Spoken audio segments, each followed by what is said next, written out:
marzo, abril, mayo, junio, julio, agosto es el tiempo en que ya pasa el tiempo del cultivo, el trigo, la cebada, el frijol, pues es parte de nuestra vida. Si nos quitan todo esto, todo este territorio, nos quitan todo. ¿Cómo festejaríamos en tiempo de la cosecha? Pues ¿qué festejaríamos? No cosecharíamos nada, no habría nada. Volvió a ser el proyecto del nuevo aeropuerto.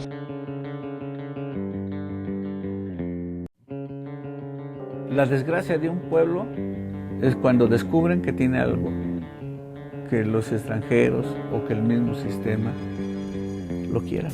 Ordenó la inmediata liberación de los 2 integrantes del Frente de Pueblos en Defensa de la Tierra, sentenciados a purgar penas de prisión que van de los 31 a los 112 años de cárcel. Me parece un absoluto disparate esta idea de dar marcha atrás a la construcción del aeropuerto. Es una obra que ya está en proceso. Es una vergüenza lo que estamos viendo en la televisión. Yo no sé qué espera el gobierno para dar una orden más fuerte, más eficaz. Se perdería dinero, se perderían esfuerzos, se perdería la gran oportunidad de darle al país competitividad. Lanzamos el comunicado a la prensa de lo que está sucediendo y qué es lo que queremos. Pero ya no nos hacen caso nadie. Ya está el ejército, ya está la PFP, ya está, o sea, ya nos tienen rodeados, y allí inicia toda esa masacre que hicieron en Atenas.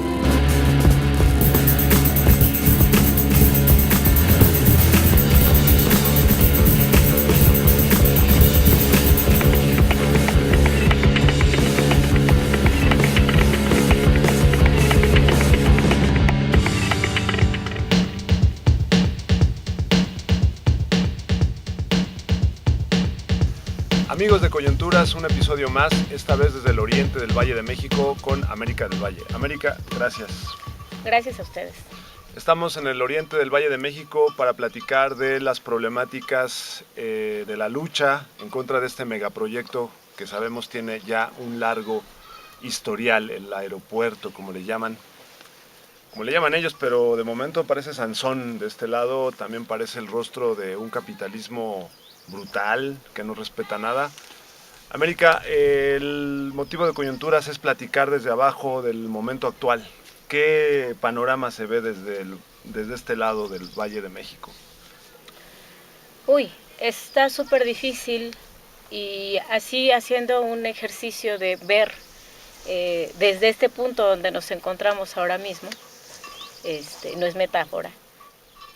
Miramos hacia lo que es la Ciudad de México, nuestra vecina inmediata o nuestro vecino inmediato, y vemos una situación terrible, porque es una devastación en toda la región a partir de la construcción del aeropuerto, que no es un proyecto tremendo, que no empieza en el 2014, no empieza ahora que inicia su gobierno el señor Enrique Peña Nieto, sino que ha sido un plan que se ha ido postergando, entre otras cosas porque ha habido resistencias, y estoy hablando de ese 2001-2002, donde entonces Vicente Fox Quesada expropia los terrenos de Atenco y Texcoco y el municipio, un poco del municipio de Chimalhuacán, para la construcción de este aeropuerto.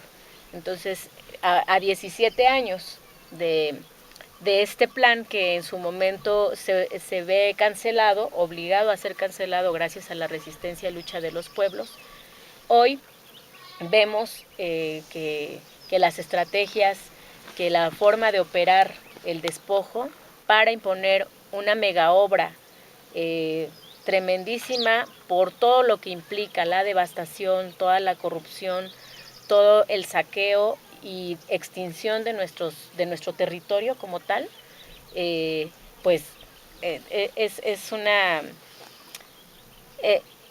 situación que los pueblos hemos tenido que cargar en nuestras espaldas, ¿eh? Es una nueva avanzada de un proyecto que tiene ya décadas, quizá un proyecto que se remonta a mucho más atrás, porque el Grupo Atlacomulco se ha dedicado a fraccionar y a comercializar la zona conurbada. No, la parte de Atenco no es la única, también pensamos en lo que fue Naucalpan, pensamos en lo que fue Cuautitlán Izcalli, y ha sido una mecánica que han usado una y otra vez. Sin embargo, en el caso del aeropuerto de Atenco, ustedes de alguna forma fueron el brazo más visible de una resistencia que logró detener el proyecto. Pero resistir a este tipo de proyectos no es nada fácil ni nada color de rosa. El capítulo anterior platicábamos con el MOSH, con Alejandro Echavarría, y hablábamos de los costos que tiene también la lucha. ¿Cómo ha ido este proceso para ustedes desde este lado en Atenco y todas las otras comunidades? Entendamos que la lucha social existe, tiene su origen justo en el autoritarismo, se origina y nace después de que existe autoritarismo, corrupción, injusticia. Las luchas sociales no son una cosa que nace como un árbol, no, son resultado o efecto de la injusticia que tenemos en México, en este caso. Entonces, en el 2001, 2002, que digamos fue ese periodo de resistencia y lucha que damos, justo contra la construcción del aeropuerto que en ese momento el gobierno de Vicente Fox impone sobre nuestro territorio, pues se ve obligado, los pueblos se ven obligados a levantarse, a echar mano de la organización que de por sí tienen al interior de sus comunidades, ya como una forma de vida milenaria, como una forma de organización político y social que han tenido siglos de construcción, que no inician tampoco, digamos, aflora nuestra dignidad y la memoria y las formas de organización a partir de que viene una injusticia como la imposición y el saqueo, y los pueblos se ven obligados a levantarse y a luchar con algo muy claro, contra una obra que los está despojando, contra decisiones políticas de nuestros propios gobiernos, junto a empresas transnacionales que están saqueando en México y en el mundo. Y efectivamente no es un camino color de rosa, toma muchas lecciones, toma muchos golpes, implica represión, implica aprender juntos, jamás aislados. Eso, quien piense que puede resistir solo o lo sabe todo y tiene una receta para resistir, bueno, no conozco a alguien así, o bien es un error pensar que eso puede ocurrir. Yo creo que en este camino de largos 17 años, en este caso, hemos aprendido de otras luchas. Atenco retoma experiencia de otras luchas, incluso la huelga de la UNAM para nosotros fue un referente, realmente había pasado muy poco tiempo, 99, todo lo que fue de ese año, y empieza una resistencia en Atenco, a donde tuvimos que también aprender de esas lecciones, y lo mismo que de Tepoztlán, por ejemplo. Son dos luchas que a mí se me vienen a la cabeza ahora, que en ese momento eran muy, muy recientes a lo que nos estaba pasando, y ya habían tenido un camino recorrido, y hasta cierto punto, ¿por qué no decirlo?, habían salido victoriosas. En Tepoztlán logran echar abajo el campo de golf que se pretende instalar allá, y la UNAM, pese a lo que pasa, pese a la represión descomunal y encarcelamiento de cerca de 1,000 estudiantes y toda la represión que hubo, y pese a las críticas que pueda existir a una huelga de los estudiantes de la comunidad universitaria para defender la educación pública en México,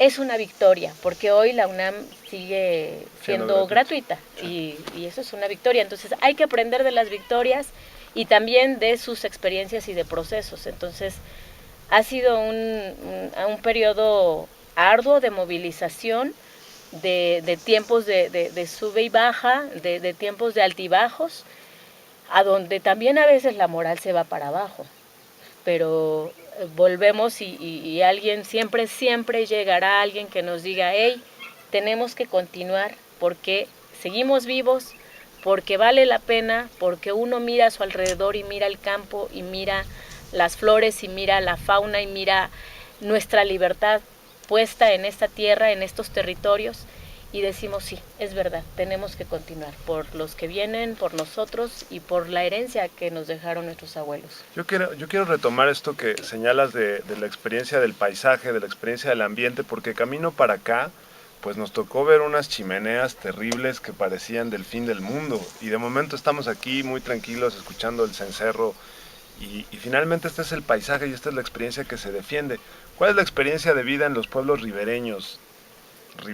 O sea, muchos pensamos que son vecinos desde siempre del basurero del Bordo de Xochiaca, pero no es así. Me gustaría retomar esta experiencia de vida. ¿Cómo fue crecer ahí? ¿Qué memorias estaban de la presencia del lago, América? Pues mira, por ejemplo, voy a retomar quizá memoria de mis abuelos. Mis abuelos todavía vieron un lago, fueron pues muy afortunados de contar todavía con el lago en los 30, en los 40. La gente todavía en esos años iba hasta el lago a pescar truchas, a pescar charales, ajolotes, ancas de rana.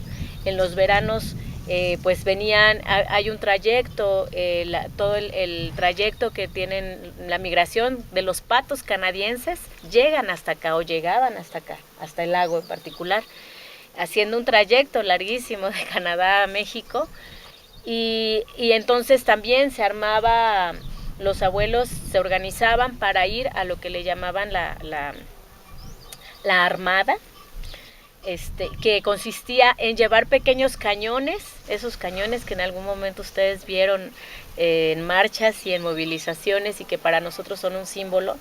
Los abuelos iban con cañones a tirar a la armada, ¿no? Le llamaban así, y iban a tirar con municiones, pues, y bueno, de ahí traían a los patos, ¿no? Respetando también, digo, puede verse un poco esto, pero pobres patos, bueno, al final las poblaciones conviven con un ecosistema que les sirve de autoconsumo, y al mismo tiempo respetando también este ecosistema. No estamos hablando de una empresa que llega, invade y pone una plancha de asfalto ahí, ¿no? Estamos hablando de la gente de a pie, de las comunidades que tienen que alimentarse y que a su vez tienen que cultivar la tierra, en este caso, o bien cultivarla y cuidarla, también sacar algunos productos de esta para su propio autoconsumo.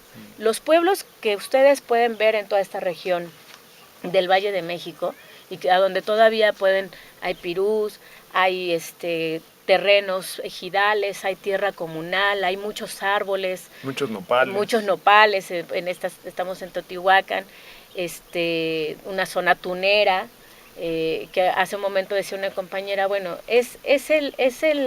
la defensa de la tierra, es la defensa de nuestros alimentos y es la defensa luego entonces de nuestra salud, porque es verdad, aquí muchas de las plantas con las que estamos aquí al lado seguro tienen una función, y entonces los pueblos de manera milenaria han convivido con eso, cuidándolo, no explotándolo de manera irracional. Solo se usa cuando se toma lo que se necesita para la vida, para vivir dignamente, para vivir, para comer lo que necesitamos como seres humanos. No se explota, no estamos hablando de organizaciones o de empresas constituidas en nuestros pueblos a donde explotan de manera irracional los recursos, sus propios recursos, para comerciarles y exportarlos, ¿no? Claro. No, estamos hablando de una convivencia cotidiana, sencilla, con su medio ambiente, con su naturaleza, donde se toma lo que se necesita, claro, no más. Y que es un aprendizaje de milenios, ¿no?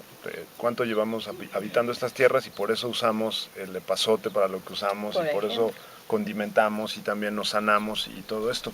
Y ahora estamos en esta batalla, una de tantas, ya se relanzó el proyecto, está ahí, han empezado el saqueo, vamos a escuchar testimonios de todo este saqueo.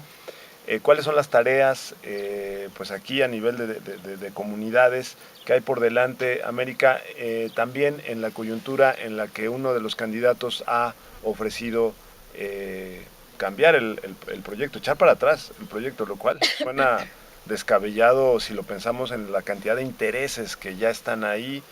¿Qué están haciendo ustedes acá? ¿Cómo ven el panorama en lo que viene?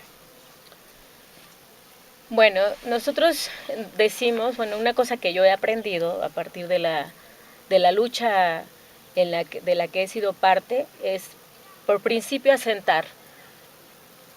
Los pueblos pueden derrotar megaproyectos a donde van de por medio millones inimaginables, de cantidades de dineros inimaginables. Podemos luchar y podemos derrotar a aquellos que se creen invencibles, a las transnacionales, a esos poderosísimos que ni conocemos personalmente porque son etéreos, corporaciones tremendas. Ya no hay personas detrás. No hay personas, sí. Son millones y millones de dineros. Me pregunto y pregunto, ¿podemos derrotarlos? La historia nos ha dicho muchas cosas y de ellos se ha escrito mucho. Nosotros hace 17 años, cuando digo nosotros, hablo no solo de los pueblos, hablo del pueblo y la solidaridad que abrazó a los pueblos para defender su territorio y que comprendió el mensaje de que estábamos defendiendo nuestra vida, la vida, todo lo que eso implica esa palabra. ¿Se puede? Sí se puede derrotar a los que creen que son invencibles y a los que nos han hecho creer en la historia de no solo de México, de Latinoamérica y del mundo, que son invencibles. Nosotros decimos, sí se puede. ¿Cómo? Bueno, en el cómo hay una gama de formas, de estrategias, de caminos y también de tiempos. Las victorias no se decretan, las victorias no se deciden así de un tajo y se firman y ya ganamos, no. Se construyen todos los días.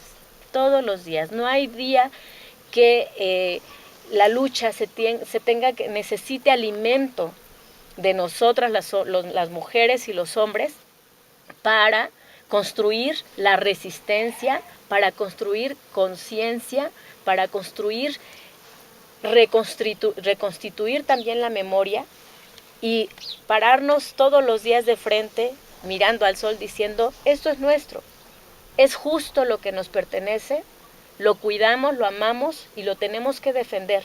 Y en ese cómo, pues implica una variedad de procesos, de estrategias, de ideas y de también mirar en el camino ya andado, no solo el nuestro, sino con otros. Entonces, sí se puede, yo creo que sí se puede, estoy convencida. Esa es una primera tarea, afirmar y ver por dónde vamos caminando, sí. Pero tener la noción, la certeza de que es posible derrotar. Sí, y no solo contestarnos en automático, sino mirar y hacer una reflexión, un ejercicio de memoria de ¿acaso los pueblos luchan en vano? ¿Acaso los pueblos estamos jugando? ¿Acaso lo vemos solamente como un momento donde una cuestión coyuntural? Pues no. Necesitamos entender que esta lucha, la defensa de la tierra, la defensa de los cerros, la defensa del agua, del mar, del aire, de nuestros recursos naturales, tiene de frente un enemigo que se llama capitalismo. Y ahí son estas cosas abstractas, corporaciones transnacionales, millonarios que, bueno, ahí tenemos nada más un ejemplo. Aquí en México tenemos a uno de los más ricos del mundo, Carlos Slim, y contra el cual está involucrado en ese proyecto y tiene millones de inversiones ahí. Sí podemos, pero sí, el día de hoy nos levantamos y decimos ya no se va a poder, estamos derrotados porque contra estos monstruos no se puede, ya desde ahí es una derrota. Entonces, sí es un ejercicio constante de convencernos, de ser conscientes que hemos hecho, que se ha luchado y si vale la pena luchar. Y muchos decimos, sí vale la pena, cuesta golpes, cuesta tiempo, cuesta muchos sacrificios, pero también es en el principio de defender la vida está nuestra convicción por creer que lo que estamos haciendo es justo y el camino que estamos dando con errores, con desaciertos, sin embargo, es correcto. Pienso, es decir, es muy evidente que tenemos que echar hacia adelante y afirmarlo. Pienso en la gente que habitamos las ciudades y donde la lucha a veces es por tener tiempo para comer. A ese nivel llegamos en este momento del capitalismo, de pensar, ¿no? Platicábamos con Ofelia Medina hace algunos capítulos y nos decía que se ha perdido la posibilidad de pensar, de sentarnos como ahora lo estamos haciendo a pensar. Entonces, son muchas las tareas y ciertamente me parece interesante, importante lo que dices. Primero afirmar que es posible y después de ahí ver por dónde le damos, ¿no? Yo te agradezco mucho la invitación, que además es una invitación a escuchar muchos otros testimonios que hemos levantado y que les presentamos ahora, y estaremos al pendiente de cómo se desarrolla esto, porque independientemente del resultado de estas elecciones, pues lo que es muy claro es que va a seguir la lucha y que la organización siempre va a ser importante para ganarle tiempo a estos intereses del capital, que son brutales, ¿no? Y que se manifiestan, sí, en grandes proyectos, pero también incluso en nuestros proyectos de vida, ¿no? Claro. ¿Qué tanto le dedicamos tiempo a la plata, a perseguir el dinero? ¿Y qué tanto nos permitimos pensarnos como pueblo, como colectividad, ¿no? Entonces sí hay así muchas tareas. A nivel comunidad, ¿cómo ha sido este trabajo? Porque digamos que ustedes están en ese lindero entre la gran ciudad del monstruo y las formas de vida más comunitarias, que además es un tema que se está rediscutiendo, ¿no? Si tenemos que seguir pensando entre el campo y la ciudad y no pensar en una relación armónica entre las formas de vida. ¿Cómo ha sido este trabajo? ¿Qué piensas digamos, de qué tan seductor es el proyecto de desarrollo, como lo pintan para la gente de los pueblos? Evidentemente el trayecto y el curso de la humanidad, el desarrollo de la humanidad, pues tiene un camino y tiene tiempos. Y el asunto y el problema, y hay que marcarlo, es siempre, la discusión está en quién pone esos tiempos, quién impone esos tiempos y con qué intereses. Y aquí estamos hablando nuevamente, voy a traer todo el tiempo, las veces que sea necesario, el asunto del capital. O sea, esta lucha que tenemos, por no decir, esta lucha de clases que existe en la humanidad, el capitalismo en este caso, en este momento histórico que nos toca vivir, impone una idea de qué es desarrollo, qué es modernización, qué es el bienestar. Desde el punto de vista de los que no encajamos con ese sistema, con este sistema devastador y de muerte que es el capitalismo, pues decimos, no, para nosotros el desarrollo consiste en otras cosas, como que en el desarrollo de la humanidad, en su inteligencia para bien propio, individual, como personas, como sujetos, pero también para bien de una colectividad, del bien común. Y en otros países, por fortuna, con contradicciones, con sus propios procesos, ya lo están desarrollando. Y ahí vemos a una Bolivia, y entonces ahí volteamos y vemos a una Cuba, que nos ha sido, en mi caso, personalmente, para mí es un referente más que importante al que miro y volteo, y cuando miro y veo a esa Cuba, más allá de sus contradicciones, digo, esa es la utopía que yo quisiera construir para mi pueblo y en mi país, a donde la educación, la salud, la dignidad, la justeza, la cultura, está por encima de cualquier ambición de querer una empresa y enriquecernos y todos tener empleos temporales, bueno, porque ahora sería así. Claro. Está por encima de eso. O sea, allá está muy cuestionada nuestra Cuba, socialista, bueno, porque pobres niños no tienen que cambiarse todos los días, no tienen, la gente como nosotros los jóvenes se quejan de que no tienen esta apertura a los medios y a la tecnología. Bueno, hay un proceso particular y no olvidemos que hay un bloqueo. Pero el pueblo y el Estado socialista, con sus contradicciones, insisto, ese pueblo no tiene feminicidios, no tiene desaparecidos políticos, no tiene desapariciones, no tiene los 30,000 desaparecidos que tenemos en México, claro. No tiene estudiantes reprimidos, no tiene las cifras alarmantes que tenemos, donde diario hay un desaparecido, una joven, una mujer desaparecida, descuartizada, asesinada en nuestros ojos. Los niños no se están muriendo de hambre, la gente no se muere de enfermedades curables. Allá es un bastión de la medicina y de la educación. Y en fin, con todo y sus contradicciones, miro a una Cuba y digo, hacia allá. Y entonces digo, sí hay un referente de cómo sí quisiéramos y qué entendemos nosotros por bienestar, por desarrollo, por ese avance que tendríamos que hacer como humanidad. Tocas algo un tabú en México. No nos vayamos a terminar pareciendo a Venezuela, a Cuba. Pero pienso que es un debate muy interesante que no nos atrevemos a dar. Pues discutamos los modelos que hay en América Latina para enfrentar el tipo de sociedades latinoamericanas, con sus defectos, con sus virtudes, porque claro, hay distintas capas desde donde se puede hablar de los procesos tan complejos como puede ser el proceso boliviano, el proceso ecuatoriano, cubano, pero sería muy interesante abrir este tema y decir, bueno, hablemos sin tabú, sin ese miedo, esa fobia que se le tiene a las experiencias como la experiencia venezolana, hoy tan usada para espantar con el petate del muerto al electorado, ¿no? ¿Qué piensas de la posibilidad de que haya un gobierno encabezado por un Andrés Manuel, que ya es una fobia en muchos espacios financieros?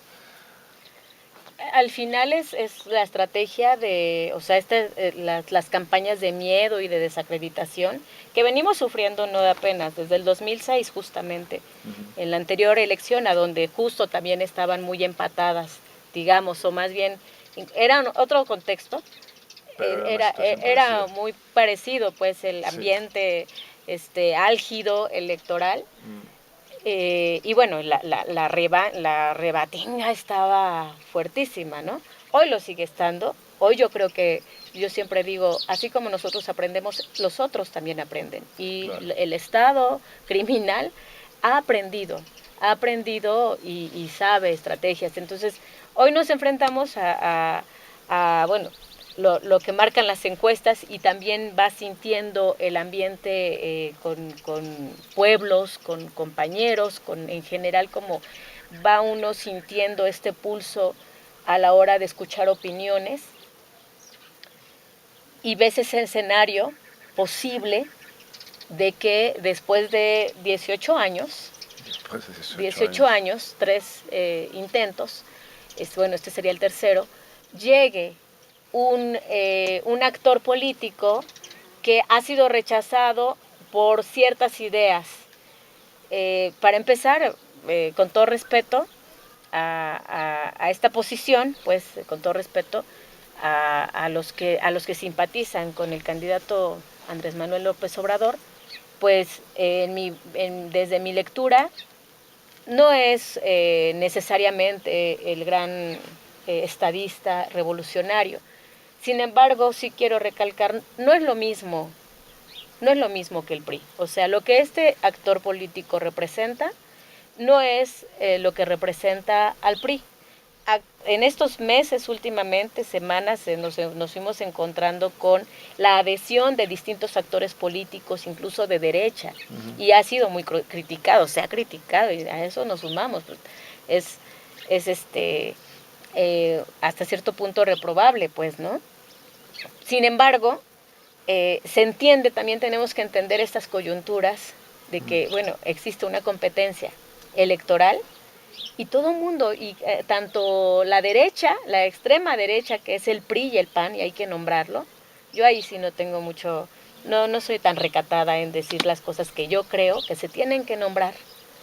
El PRI y el PAN, ultraderecha, pues están haciendo todo lo posible, y ya vemos a un Instituto Nacional Electoral comprado, corrompido, nada imparcial, y vemos a otra fuerza, como es la que está generándose a partir de López Obrador, haciendo alianzas distintas con distintos referentes políticos, también de derecha y también de izquierda, pero a donde queda y a donde hay que reconocer que existe una base social. Y ahí es a donde yo digo, la base social de esta postura política que representa Obrador, es yo creo que la gran virtud, la única gran virtud que tiene, y es la base social de este referente, quien creo que tiene el derecho y obligación, y así como el resto del mundo, o sea, aún los que no somos partidistas, aún los que no pertenecemos militamos en algún partido político, ni tampoco vamos por la vía electoral, aún así tenemos el derecho y la obligación, en este caso como movimiento social, de exigir de que primero nos miren, de que ellos sepan y que nos tomen en cuenta, no para votos, sino como personas y como parte de este país, que tenemos una resistencia en este caso, y lo que nosotros decimos es, llegue quien llegue, si llega la ultraderecha va a ser una lucha más difícil, sin duda. Va a ser muy difícil y tenemos la convicción de que vamos a continuar. Y si llega Obrador, digamos que las cosas son distintas, pero no hay garantía. Y ahí es a donde decimos, tenemos que continuar. Entonces, pase lo que pase, la lucha de los pueblos de abajo, la lucha de estos pueblos, no solo de este Valle de México, sino del pueblo mexicano, esa lucha popular en los distintos sectores y gremios, distintas luchas que estamos al pie por la defensa del agua, del territorio, de nuestras viviendas, de incluso de la vida digna en las propias ciudades, en las zonas conurbadas, tenemos que continuar y tenemos que aprender de estos últimos por lo menos 2 décadas que hemos tenido de un régimen que nos ha llevado al traste y ha usado malmente, por supuesto, a otros referentes de Latinoamérica. Yo ahí sí siempre procuro en los espacios a donde estoy, me siento con esa obligación moral de decir, esto es Cuba y esto es lo que dice la ultraderecha de los cubanos y de los venezolanos. Entonces, también tenemos que voltear a Latinoamérica a ver sus distintos procesos, que creo que eso en México, en el movimiento social, ha sido una tarea que hemos dejado de lado. Aprender aquello que está pasando también en América Latina. Hoy vemos a una situación muy particular en Brasil. El caso extremo de Brasil. Un expresidente prácticamente en la cárcel, y con muchas cosas ahí que discutir, pero nos tendría que llamar la atención por qué el pueblo de Brasil está movilizado del modo que se moviliza ahora. Claro, sí, como te decía, es importante pensar más allá de nuestras filias y fobias, las circunstancias en las que se están dando el revés de este ciclo progresista, ¿no? El caso de Brasil, Argentina. Ya para cerrar, ahora sí, América, yo no quería irme sin preguntarte, la coyuntura del 2006 fue durísima. A nosotros nos tocó tener amigos, por casualidad no estar ahí, etcétera. Pero al paso del tiempo, a mí me queda como el sabor de boca de que se trató de una celada, de una trampa del régimen para poner un ejemplo de represión, de, como le gusta al PRI, mostrarse como el ente capaz de gobernar este país que todos sabemos es muy difícil de gobernar. ¿Tú qué piensas de ese proceso a la distancia, de esos meses que además ahora estamos conmemorando ya otro año más de este episodio que fue durísimo para el pueblo atenco y para todo el pueblo mexicano, vivir esta represión, pero que también le redituó al régimen y que finalmente lograron imponerse y llevar adelante este sexenio sangriento de Calderón? 3 cosas que puedo, en una retrospectiva, y que venimos incluso diciendo desde entonces. La represión contra Atenco es una venganza política contra un pueblo, contra un movimiento social que demuestra que sí se puede derrotar a aquellos que se creen invencibles. Una venganza acariciada por varios años. Fue una venganza política. Sí. A partir de que derrotamos el aeropuerto en 2001-2002. Cierto. 2, fue el momento aprovechadísimo para el gobierno actual, para ese actor, Enrique Peña Nieto, siendo gobernador del Estado de México, siendo que tenían y estaba en juego nuevamente la presidencia entre el PAN, PRI, entonces todavía, déjenme... Estaba Obrador ahí, era Obrador adelante en las encuestas y bien atento. Y es el momento de él, desde entonces, desde que él es gobernador en el Estado de México, lo empieza a maquillar Televisa. Su gobierno y toda la entrada al Estado de México la maquilla Televisa, la maneja Televisa. Y es el momento perfecto para él levantar la mano desde entonces como ahijado de Atlacomulco, hijo de Atlacomulco. Para allá América, porque los de Atlacomulco están allá. Los del grupo Atlacomulco, para ellos era importantísimo recuperar al PRI en la presidencia. O sea, bueno, a todos los priistas, ¿no? Pero bueno, son estos los que le invierten. Y desde entonces es el candidato Peña Nieto. En 2006, Enrique Peña Nieto se candidateó ya desde entonces para la presidencia a México, para México. Levanta la mano, se hace respetar, digamos, levanta la mano ante quienes, ante los dueños del dinero, ante los que administran los dineros para nuestros países. Y el mensaje para ellos es: yo sí sirvo, o sea, el que acaba de salir o el que va a salir no sirve, porque no sirve para gobernar, hace falta mano dura. Yo sí sirvo, miren, ya hice esto, porque soy capaz de imponer para defender sus intereses, los intereses de los de arriba. Y 3 es también, por supuesto, para asentar, imponer en todos, no solo contra Atenco, sino imponer para toda la memoria popular, colectiva de este país y del mundo, que hay un castigo ejemplar, que cuidado con aquellos que se levanten y que se rebelen, y cuidadito con aquellos que estén moliendo en defender la vida y todas estas cosas, estas patrañas, con tal de y que nos afecten nuestros intereses, nuestros grandes intereses. Entonces fueron, para mí, lo podría decir en esos 3 no pasos, en esos 3 aspectos. Pero me quedo pensando si no es un requisito indispensable de los presidentes mexicanos, pienso en Porfirio Díaz, pienso en todos los presidentes asesinos que hemos tenido, para sentarse en esa silla con esa calidad de represores para gobernar un territorio tan rebelde, porque México es un territorio rebelde, así como es un territorio conservador, si no es también uno de esos requisitos que se le demanda, y si no, en este episodio vamos a tener alguna provocación de este tipo.